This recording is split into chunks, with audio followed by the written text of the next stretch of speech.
घनाभ की ही मैं बात कर लेता हूं मेरे दोस्त, कॉपी में छाप दो। अगर घनाभ का विकर्ण आप लोगों से पूछा जाता है या सबसे बड़ी छड़ की लंबाई पूछी जाती है तो वो l square plus b square plus h square होती है।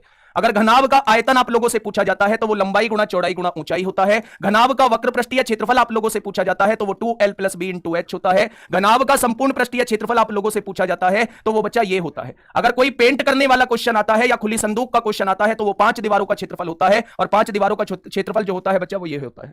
ठीक है, मेरे साथ साथ देखना, थोड़ा सा ध्यान से सुनना। दूसरी तरफ एक शिफ्ट में घन से क्वेश्चन पूछ लिया है, घन का विकर्ण देके आयतन में अभी निकलवाऊंगा आप लोगों के सामने, तो बच्चा घन का भी थोड़ा सा हिसाब किताब देख ले। अगर घन का आयतन पूछा जाता है तो वो a क्यूब होता है। घन की 4 भुजाओं का क्षेत्रफल पूछा जाएगा, वक्र पृष्ठीय क्षेत्रफल पूछा जाएगा, वो 4a स्क्वायर होगा। 5 भुजाओं का क्षेत्रफल 5a स्क्वायर होगा। 6 भुजाओं का क्षेत्रफल 6a स्क्वायर होगा। अगर घन का विकर्ण पूछा जाता है तो दोस्त इसे छाप देना। यह हिसाब किताब किसका है? यह हिसाब किताब मेरे दोस्त घन का दिया हुआ है। एक क्वेश्चन जो पूछा गया है, एक क्वेश्चन बच्चे शंकु का पूछा गया है, तो शंकु का भी थोड़ा सा हिसाब किताब कर दें। अगर शंकु का आयतन पूछा जाएगा तो 1/3 पाई आर स्क्वायर एच होगा। शंकु का वक्र पृष्ठीय क्षेत्रफल पूछा जाएगा तो वो पाई आर एल होगा। शंकु का संपूर्ण पृष्ठीय क्षेत्रफल पूछा जाएगा तो वो पाई आर एल प्लस आर होगा। केवल इन्हीं तीन फॉर्मूलों पे बच्चा क्या पूछेगा, वो आपसे क्वेश्चन पूछ रहा होगा। अगर मैं दूसरी तरफ बार बार पूछ रहा है, बेलन का क्वेश्चन पूछ रहा है, तो बेलन का जो आयतन होता है वो पाई आर स्क्वायर एच होता है। अगर मैं पूछूं कि बेलन का वक्र पृष्ठीय क्षेत्रफल कितना होगा तो आप कहेंगे वो 2 पाई आर एच होगा। अगर मैं पूछूं कि बेलन का संपूर्ण पृष्ठीय क्षेत्रफल कितना होगा तो आप कहेंगे